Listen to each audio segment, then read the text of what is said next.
This is the Coaches Chat with Evan Crum, presented by WCHC Sports 88.1. Welcome to this interview. I'm Evan Crum. I'm a rising senior with WCHC Sports 88.1. With me today is Coach Brett Nelson of Holy Cross men's basketball. Thank you for joining us, Coach. Hey, Evan, good to see you this morning. Thanks for having me. Absolutely. It's been sort of a wild summer here, but I figured first you could just talk about how you've spent your time during coronavirus and what your summers looked like. Yeah, it's been a unique, not just summer, I would say the last 5 to 6 months, with this pandemic, with the coronavirus. My main goal is making sure our players and my staff have been taken care of. We've been in constant communication, and it's been interesting, Evan. We had never really used Zoom before, and I feel like, as a team, we're doing team Zoom meetings pretty much every single week. Have our team broken up into small core player groups. So I'm doing small Zoom meetings with those guys, and obviously over the phone, texting, FaceTime, all that good stuff. But one thing I think that we've been able to do is grow closer. Believe it or not, even though we physically haven't been able to be together, but our guys have been unbelievable in the aspect of like how tough they've been, how resilient. As a coach, our job is to mentor, to lead, to inspire. My players inspire me, to be honest with you, Evan, with how they've handled this. They haven't flinched, and but it's definitely been unique, and we're doing things a lot differently than we normally do. That's for sure. How did you talk a little bit, about how you've ended up at Holy Cross? What that process was like for you? D1 player to D1 coach. Sort of what that journey's been. Yeah, I think the last thing you said is really important for all of us, like our journey. When we all kind of look back on how we got to where our feet are today, there's a journey for all of us. And, there are no accidents. When I look back at my journey, obviously playing at Florida for Billy Donovan, and then Anthony Grant, John Pelfrey, Donnie Jones, those guys were assistant coaches when I played. And I went overseas for a year, Evan, and played professionally. And, after that year, I went to training camp with the New York Knicks. I got cut before the first regular season game, and I had a decision to make. Do I want to get into this crazy coaching business when I'm 23 years old as a young guy, or do I want to continue to play overseas?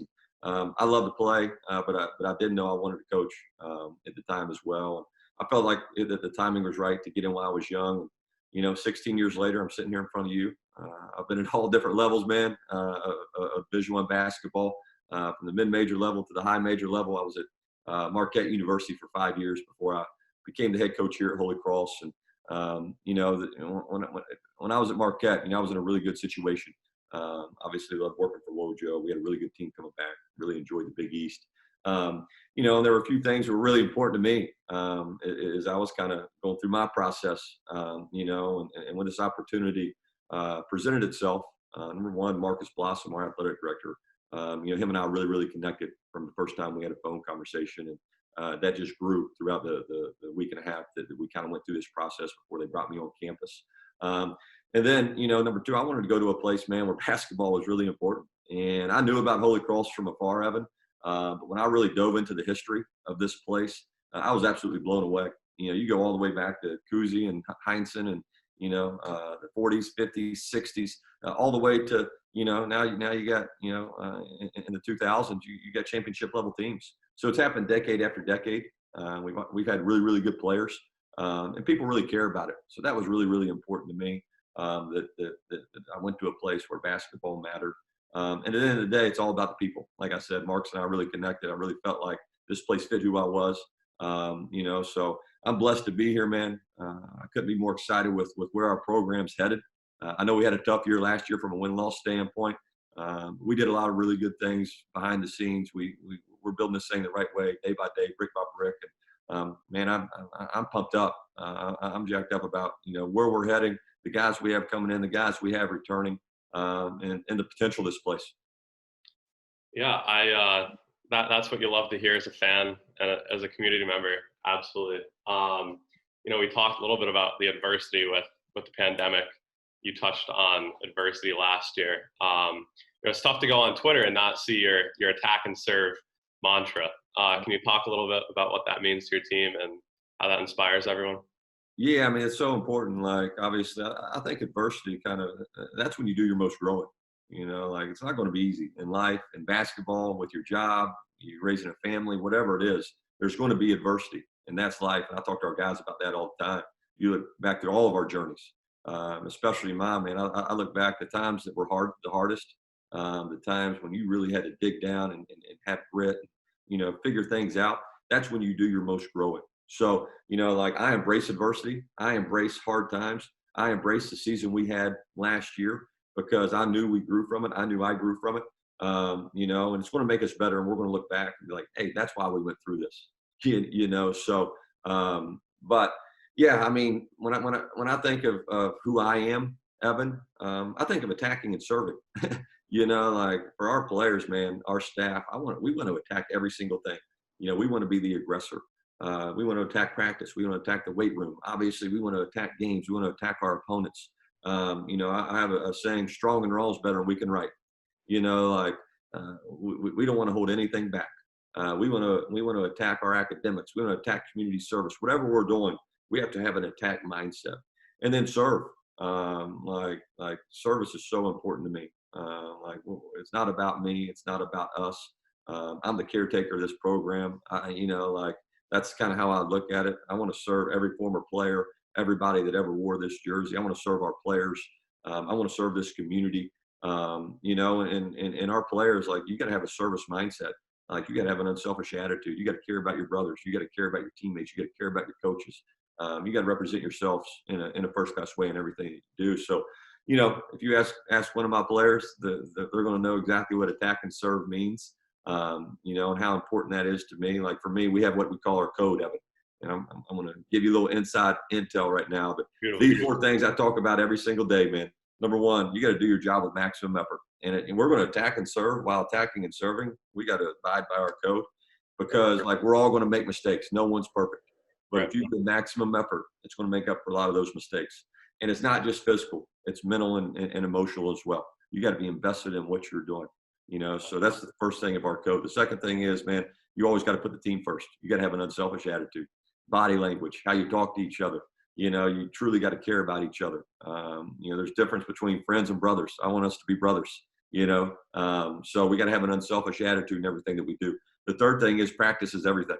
Like our players, our staff understand how important practice is to me because you can't do it in the game unless you do it in practice, So just like, students, like your practice, your classroom, your tutoring, the way you study, that's going to determine your success. When the grades come out, that's going to determine your success after you graduate. Those habits that you build, those practices that you have. So whether you're in the weight room, individual instruction, obviously practice. For me, practice is everything. And as a coach, man, I'm always pushing the envelope, trying to figure out ways to be more efficient in practice, to put our guys in situations where, hey, man, when they see this in a game, like they're not going to flinch. They've already been through this. No wasted seconds. That's what I say about practice. There are no wasted seconds, not minutes, seconds. Like everything's got to be down. Then the fourth thing for me is it's a big deal is being on time.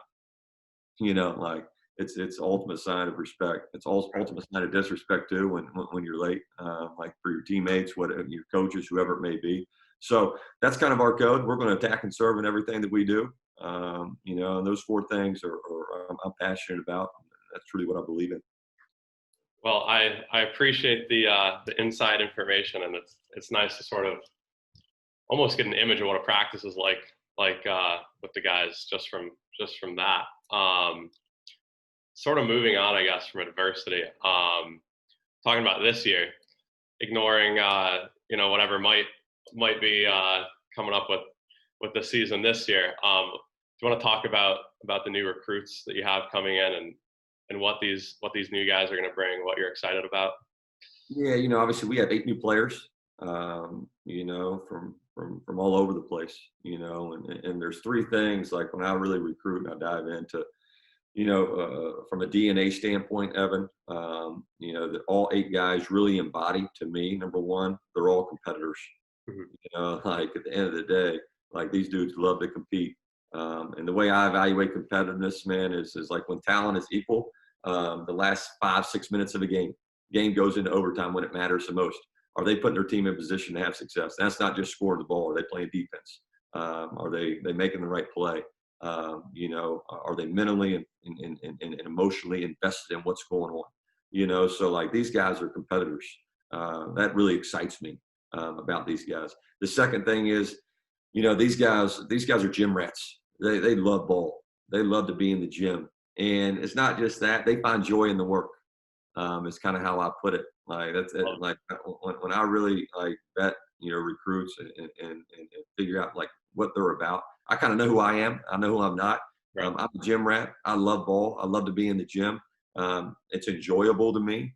Like I want get to guys like when they walk in the gym. Hey man, I get to work out.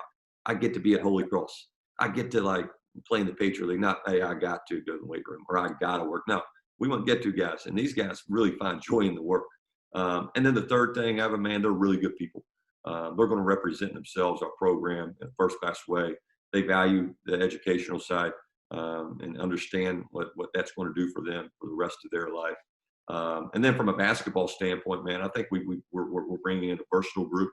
I think our athleticism is going to go to another level. We have guys who can play multiple positions. I plan on being a lot deeper next year. We will be deeper, not I plan on it. We're going to play a lot more guys. Kind of play a style of play that I think that our fans can get behind and kind of more of a style of play that I want to play. Defensively, getting out there and pressuring, being disruptive, creating offense from our defense, and then throwing waves at the other team where like we're subbing fresh bodies in there constantly, where guys are selling out, giving everything they got, and so I'm really excited about this group. Obviously, of the 8 guys, we have different pieces from a basketball standpoint, but from a DNA standpoint, they are what I said, and then we have versatility and athleticism. I think we've added. That's that's great to hear. That's what you want to hear about. Not just players, but the kids coming on campus. Competitive, doing things right. I think that sounds almost like a blessing to have a big recruiting class like that. You really get to continue to shape and mold the program year in year two. Now, as a Twitter fiend myself, I got to hear about recruiting. You hear a lot about recruiting and the social, the harm of social media. Coach is going to look at those pages, care for what you post. You hear a lot about that. Has a player's page ever helped them? Have you ever seen something and you're like, oh man, like this kid's funny. Like he's going to be a great locker room guy. Yeah. I mean, that's a good point. I mean, when I think about that, I don't think there's a player's social media account that has really helped somebody. Yeah. You can find out a lot about somebody's personality, good or bad, through what they do. Like for me, I'm not on Snapchat or Facebook or anything like that. I have my Twitter account, and then I have my personal Instagram account. So I'm not a huge social media guy. I actually got to get better at that, Evan. Yeah. I got to get better with my social media game. Sure. But like I see Twitter, social media hurting recruits more than helping them. For me, I don't recruit based off of highlights or things like that. I do think it's helped overall, like recruiting from a recruit standpoint. You hear about kids, more now than you did before social media. Like one thing that I talk to our players about, like it's such a huge part of our society right now. Like you have to educate, yourself. You have to educate, your players, recruits. Like you really have to be careful because that's your resume. What you put out there is your resume, and it's not just what you tweet, but it's what you like. It's when you tweet it. I had an NBA general manager I was talking to the other day about Marcus Howard, who we coached at Marquette. We were talking about some things. I've known this guy a long time from my playing days, believe it or not. So I've known him for 15, 20 years almost. But he was talking about not Marcus, but another guy going through the draft that they're not going to draft because he had like 150 to 200 tweets at like 3 or 4 in the morning. Like it was the time of it. It didn't matter what it was, but it's like, why is he tweeting at 3 and 4 in the morning, man? You need to get your rest. What are you doing? This is a night before a game and you're tweeting or liking it something at 3 in the morning. So, right. I just think that recruits, all players have to understand that like you're always being watched nowadays. I'm glad you brought up Marcus Howard. Sort of an undersized guy that just turned out to be a baller. Definitely going to be, I would say, a difference maker at the next level. Did you have a hand in recruiting him? What did you see in him? That's a cool story, I feel like. Yeah, man, Marcus is a great story. Take basketball out of it. He's an unbelievable human being. The sign of a great teammate, Evan, is if they make you better. Marcus can be better. Okay, as an adult, and yeah, we all had a hand in recruiting Marcus and getting to know him and his family through the recruiting process. He had an unbelievable career. People, I think, underestimate not just the type of year he had this year, but the career that he had, the amount of points that he put up, the impact that he had, not just on the court, but off the court, starting FCA at Marquette. He's a connector. And, he came in as being a player, now he's a dear friend to me.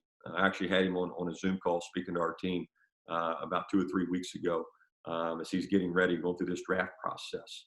But yeah, I mean, when I think of Marcus, I think of an unbelievable human being first, somebody that impacts you in a positive way.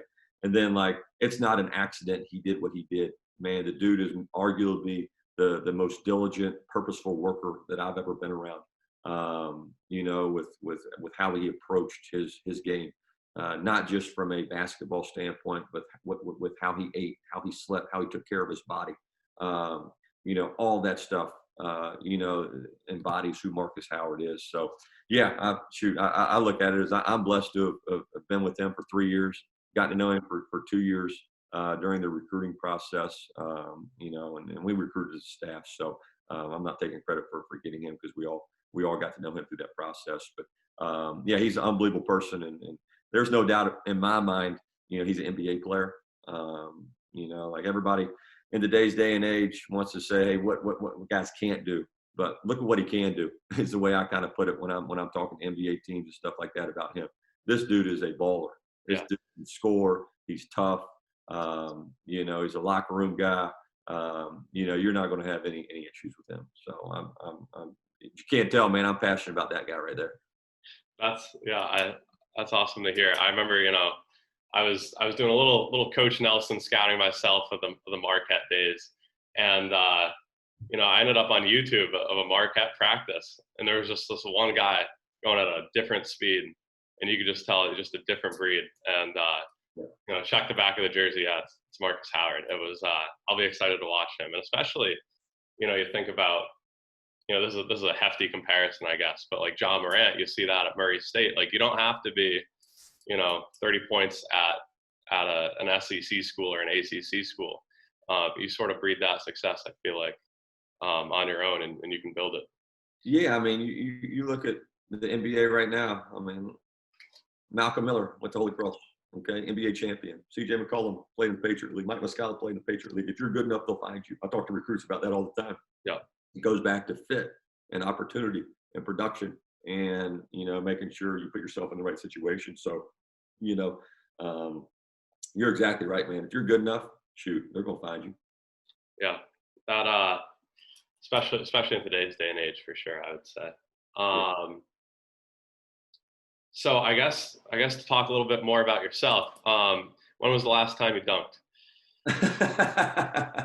Last time I dunked. I actually dunked when I was at Marquette. We were playing pickup every single day as a coaching staff. So I actually got myself in pretty good shape. This past year, my game's really dropped off. I haven't had a chance to play as much. Become a head coach, you don't have as much time to take 2 hours to go play pickup basketball. I think it was my second or third year at Marquette. I was feeling good one day.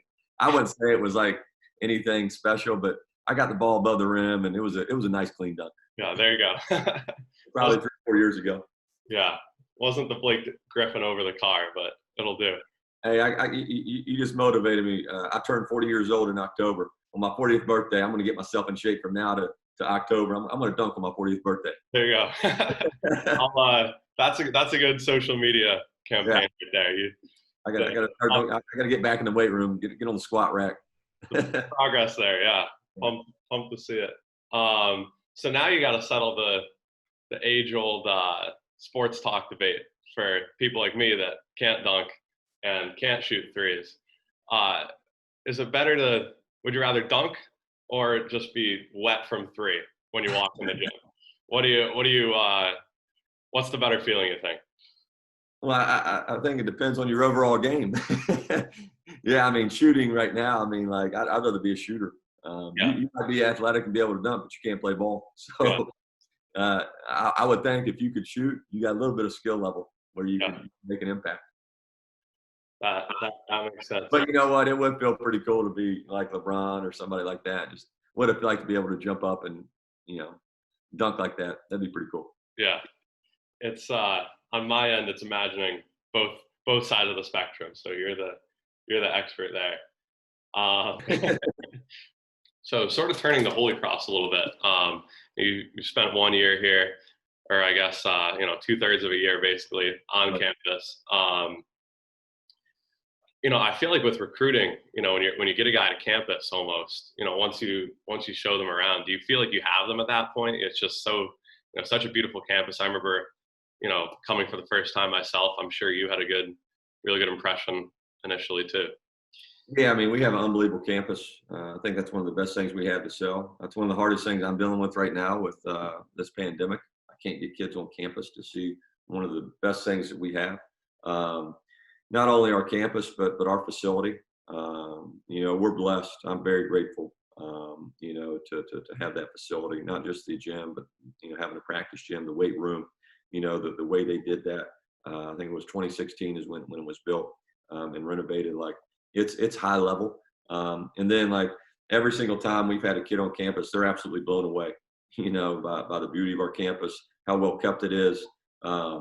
It's big enough, but it's also small enough. Like, it's a good size, where you don't get overwhelmed, but also you feel like you got enough space. So yeah, man, I think we have an unbelievable thing to sell in our campus. And every recruit that we brought here, man, they've been blown away and they've absolutely loved it. Yeah, I absolutely believe that. I think that works, with students and with student athletes. Is there a course at Holy Cross that you wish you could take, or what's a course you'd advocate for your players to take? Yeah, I mean, that's a good question, Evan. I kind of looked into this a little bit. It's really like, intro to African American studies. I think it's called Africana Studies here at Holy Cross. And, obviously the last 3 or 4 months with all the racial, social injustice, it's gone on in our country, but not just then, but for way too long. Like, we've had so many discussions as a team. And I think it starts with listening, educating yourself. I don't care what race you are, what background, where you're from. Like, and I have a 9-year-old son, even in the school systems. I think that's a big deal. We've got to educate people, on everything that's happening in our country. And, for me, it would be taking that class to continue my education, for my players to continue their education and have conversations. Like, for me, I'm not uncomfortable having these conversations, and because it's wrong and it's got to stop. And, I know there's a lot of things out there right now about it, but when I saw this question, like that's the first thing that came to my mind. And, like, I think there needs to be more courses and deeper dives into this where, we got to continue these conversations, and it's got to change. There's got to be change in our country. Yeah, I think education's absolutely the key to that. And I had the blessing of, I took a Africa in the colonial age class as a freshman, fall of my freshman year. And that's not something that gets taught too much, that colonialism era and how that sort of laid the groundwork for us today. And, that as an 18-year-old, that just sort of blew my mind that, those are the foundations of the world. So, Stuck with you. I mean, you'll remember yeah, that class, and that's what I'm saying. Like, we don't have enough discussions about this and talk about it and educate ourselves about it. So, for myself and our players, like these conversations are going to be ongoing because we're in this thing together. yeah, I absolutely agree. On a different note, I assume you've been to Crossroads. Is that your lunch spot on campus? I've been down there quite a bit. Yeah, I'll be curious to see what it looks like when we get back to campus. But yeah, it's so easy, man. Pop right down there for sure. They might have to get you the meals through the back door. It's like a long line now. I don't know how that's gonna look. I gotta recommend to you the Science Cafe, Science Building. Have you ever been? Everybody talks about that. Yeah, it's It's wicked good food. They have the like the pita wraps and some really good mac and cheese. Nice. It's a different crowd. You might have to hear about how hard it is to be a STEM major while you're there, but it's worth it.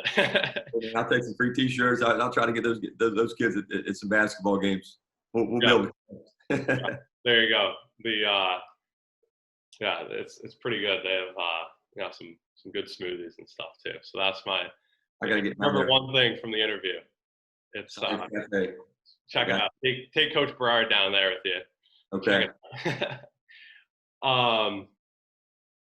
So one of the really cool things when I was digging through your background, Holy Cross has posted it too, but that Elite Eight game against Oklahoma State in the NCAA tournament, your time at Florida looked like a lot of fun. It looked like that was obviously a huge performance.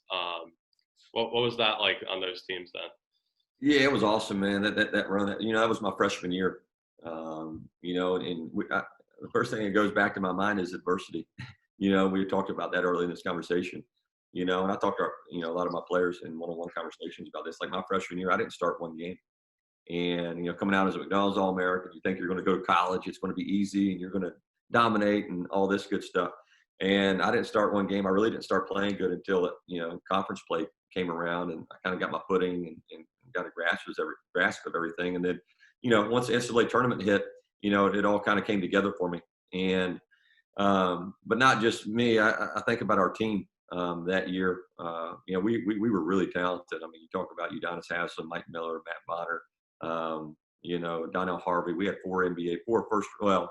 three first-round picks, and Matt Bonner was a second-round pick. But anyways, we had 4 NBA players on that roster. We had 4 other guys that had careers overseas playing professionally. So, but like I go back, like we were really talented, and we went off our talent a lot during the season. And then we played Butler in the first round. This is before Butler became Butler. This is when they were just kind of starting out, and they were a true like mid-major. No one really knew about Butler that much nationally.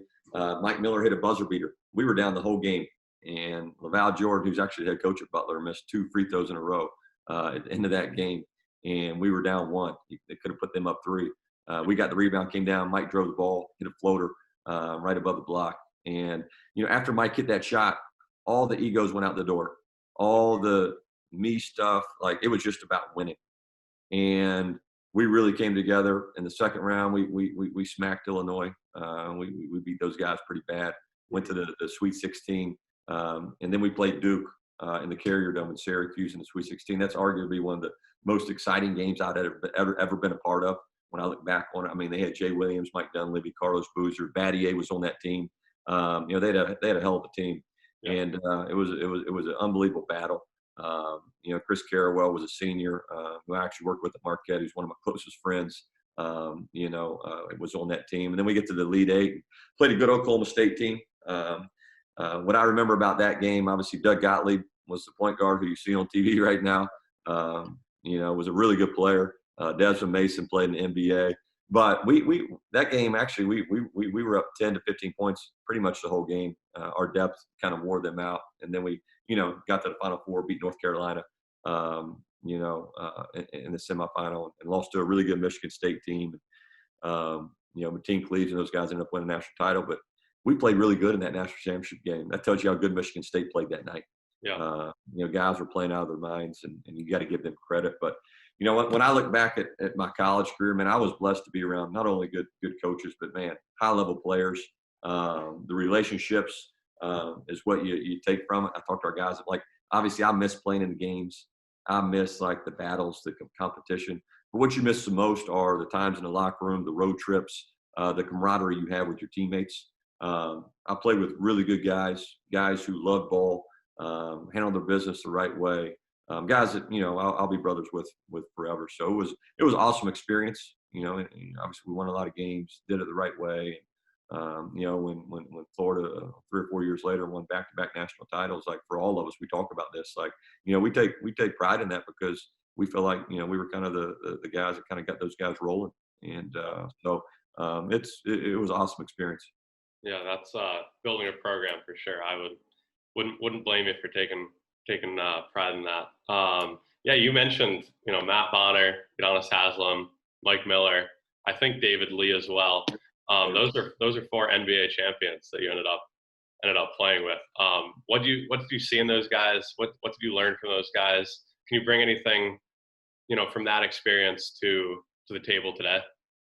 Yeah, I mean, the common thing for those, now they're all different, and they all had different paths to get to the NBA. Udonis Haslem was not drafted, had to go to France for a year, had to lose 35 pounds. Each guy had a different path. Matt Bonner went to Italy right out. He was a second-round pick, but he went to Italy and then came back with the Raptors. And then obviously David Lee and Mike Miller were first-round picks, and their path was different. But it goes back to those guys were unbelievable workers. They were purposeful. They were diligent. They were competitors. Now those guys were gifted as well. Mike Miller's 6'9". He's a two guard. David Lee's maybe one of the most athletic guys that I've ever been around. Matt Bonner, had an unbelievable skill at 6'10" to shoot basketball.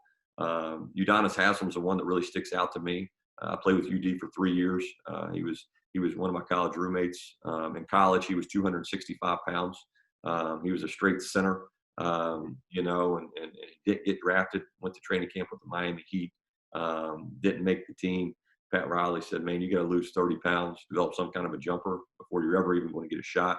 He did that his year overseas, and now, he's all-time leading rebounder in Miami Heat history. He is Mr. Miami. So, everybody had a different path, but just being able to play with those guys, the relationships that I have, the stories, it helps me, help our guys. Because I've seen it done at the highest level with those not just those four guys, but there's a whole other group of guys that you wouldn't even know their names that they're just as successful. They just didn't play in the NBA. Yeah, that makes sense. Yeah, I mean, seeing Haslem have success, for so long, still a super relevant person in the Miami community. I'm sure that's someone that would stick with me too. Yeah. So I saw on the Holy Cross Twitter, your favorite TV show is Friday Night Lights. Yeah. I love that. Pardon? Have you seen Friday Night Lights? That's one of my favorite shows. Yeah. I didn't know if you were too young, man. But I was trying to think when that was like around 2007, 8, 9, somewhere around there. Yeah, I caught it on Netflix, probably like 5 years ago, maybe. Okay. Yeah, I loved Coach Taylor. And what do you think of the show? Coach Taylor's a man. Yeah. I just thought it had a great plot, great storyline. Like you can kind of relate to it. Especially me. I came from a small town in West Virginia, and sports were everything. And I know it was football, not basketball, but like there were just so many things that I felt like you could relate to. Kind of brought some memories back. Coach Taylor. I like the fact that like he was hard on his players. He was fair. But then there was a different side of him, like at home. He was like he was a great family guy. Like he kind of softened up a little bit when he got home. But I just thought it was a great show. Honestly, I was thinking, my wife, she kind of got me onto that, and I think that may be the last show that I've watched full, like all the seasons. I don't remember how many seasons there were. For sure. As I'm looking at wrapping up, I got a rapid fire for you, and then we have a couple questions from Twitter, Okay. if you don't mind. So we're gonna start rapid fire. MJ or LeBron? Why is it MJ? There you go. Yeah, no one on that. All day. But MJ. Favorite basketball movie? Ooh, that's a good one. Probably He Got Game. Really? Yeah, I loved He Got Game. I thought it was a great story. Obviously Hoosiers. We all grew up watching Hoosiers. It's kind of a toss-up between those two. Yeah, I love Hoosiers, and Coach Carter that makes a fight too. So good basketball movies, but He Got Game, Hoosiers. Yeah, those are two good ones. 4-point line. Is that ever gonna happen? That's never happening. You want to see it? I mean, I don't see really a use for it. I mean, they have that in the Big Three where the four rim players play. I don't see that happening in like 5-on-5 real basketball. Right. Did Steph Curry ruin basketball? No, I love watching Steph. Like I feel bad. Like I don't feel bad. I mean, but like Steph gets disrespected in my opinion. He's such an unbelievable player. and he's changed the game in such a positive way. Like, he doesn't get the credit he deserves. And the adversity, with the injuries in his ankles and everything. No question. I mean, he's awesome. I love watching stuff. Best player you coached? Best player I coached. Obviously, Marcus Howard had the best college career. When I was at Marshall, I had Hassan Whiteside his freshman year. He's the center for the Portland Trail Blazers right now. He was unbelievable talent. But I would probably say, from a college standpoint, Marcus Howard it's hard to beat the career he had. I mean, the guy led the country in scoring this year. Yeah, absolutely. I didn't know that Hassan Whiteside slipped through the cracks, but he's a fun big to watch for sure. How about that? I walk into a gym in Patterson, North Carolina, and he wasn't getting recruited. And this big 7-foot kid, really skinny, running up and down the court, running and dunking. I'm like, who is that? And we ended up getting him at Marshall. He had 5 triple doubles as a freshman. Next thing you know, he was a one and done. Crazy story. Yeah, that's inspiring. Yeah. No doubt. Dogs or cats? Dogs. Yeah. Yeah, I saw you had a dog in the background there. Sorry about that. No, you're good. No, he runs his house, so he's everywhere. That's my guy. My the social media tip for you is more dogs. Dogs always sell. Yeah, that's right. Toss a Holy Cross T-shirt on them. That's 100 retweets right there.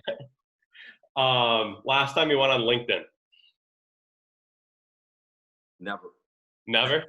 Yeah, I told you, man. Ask my staff. They make fun of me all the time, man. I'm not a tech guy, but yeah, I don't have a LinkedIn account. Yeah, never. That's sad, isn't it? Don't make fun of me. No, you're good. Yeah, that's right now as a senior, that's something on my radar for sure. The first restaurant you went to in Worcester?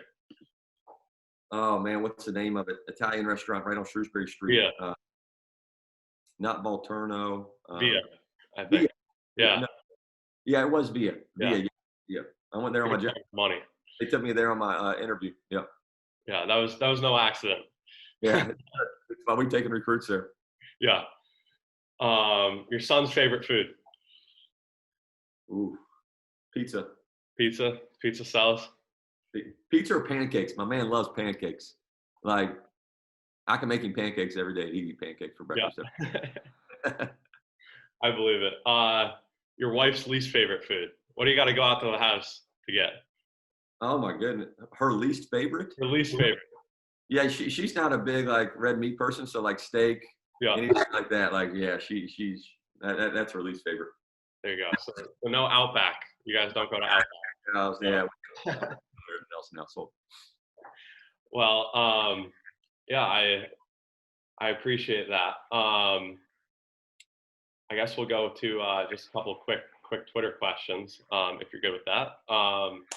One of the first ones, Tom Bonnell, he was a WCHC guy. He wanted to know, in such a young team, what do you look for from senior leaders, Austin Butler, and Matt Faw, contribute, not just on the floor, especially in what's going to be a shortened season? Yeah, I think for me, like those two, when I think of those two guys, but our whole team in general, man, like it goes back to action. Like, we got to be consistent with our actions every single day. Those guys have got to be rock solid. Throughout this, like I told you originally, throughout this whole pandemic, like this isn't anything any of us have experienced. And our players haven't flinched.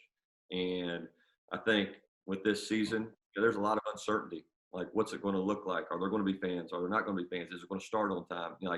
But like for those guys and all of our players, like, we've got to have unbelievable leadership in the aspect of being where our feet are, controlling what we can control, and being ready to adapt and adjust because it's not going to be a normal season. So those two guys have got to be mature. They got to lead the way with their actions and do it by example. Yeah, I'm pumped to see that. Hopefully on the Hart Center court this year. Sure.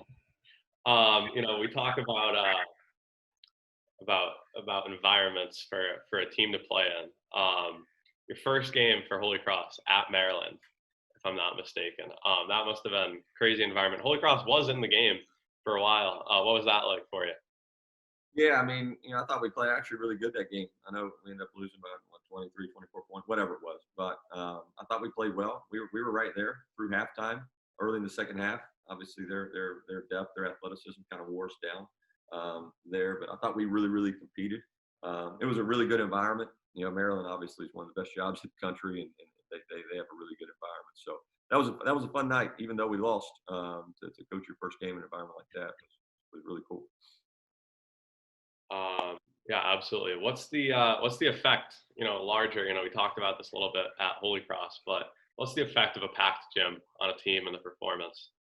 It's a huge effect, Evan. I mean, for me, when I envision the Hart Center, man, I envision that place being packed. We have a great arena. It's a perfect size. It can be a great home court advantage if we pack it and people are passionate. They're into the game. And I know one thing as a coach that's important to me. As an athletic department, we're going to do a lot more things this year. Hopefully, if we get fans in the stands, to make it one of the best environments, not only in the Patriot League but in the country. Our students, Evan, are such a huge part of that. I want them to take ownership. We're going to make it a fun environment. This is their team. I want this, men's basketball games to turn into part of their college experience, where they look back on it. Man, that was some of the best times I had when Holy Cross was playing BU or Bucknell or Lehigh or whoever it may be. Man, do you remember that game? Do you remember that environment? Because I'll be honest with you, the students make the environment. Right. Our players, they really feed off of the energy that is in the building. And when it's not good, it doesn't help our players at all. But when the energy is good, it helps your team go on runs and build on those runs. If your team's down, it helps our guys come back. So I want our students to take ownership. I want it to be a fun experience. It's really important to me, like I mentioned earlier, like I'm committed to getting out on campus with our team and getting to know our student body. And encouraging them to come to our games, because I promise you, from our standpoint, we're doing a lot, to make this environment fun, and I want them to take ownership of it. Yeah, absolutely. That's we students are committed to, and I can't wait for hopefully this upcoming season. And I appreciate the efforts of the team also to go out and include the community. I think that's going to be huge. You talk about building a program. Sort of helping us out as students. What makes a tough place to play? I think consistency, like obviously how loud it is, being organized as a student section. Like I like to put a student group together where like these guys are, we can give it a name.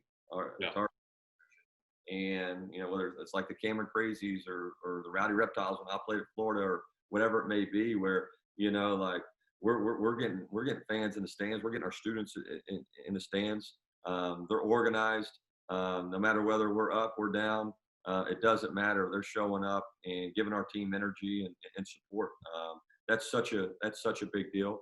And really, like I want my players to be emotionally and mentally into the game. I want our fans to do the same thing. I want our students to do the same thing. Like the games this year, BU, Colgate, like when the whole football team showed up, when we had a lot of students at games, man, that was fun. Yeah. And it really helped our guys, so that's the type of environment that we have to create every home game.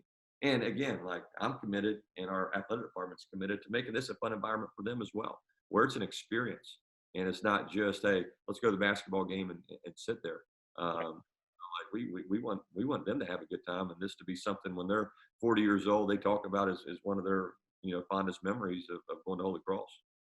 And no doubt, I'm pumped to try to help you with that, and we're gonna make this work, no doubt. Well, I'm good on my end right now. You have any questions for me? Oh man, you did a good job. I enjoyed speaking with you, man. Hopefully we got some good stuff out of this, and I really enjoyed it. Look forward to anytime you're in the Hart Center of Duluth, man. Pop up to the office. I'd love to meet you. Yeah, I appreciate that so much, Coach. A lot of fun to talk to you today. I appreciate a lot of thought to your answers. I see that. I appreciate that, and can't wait to get out to a game here.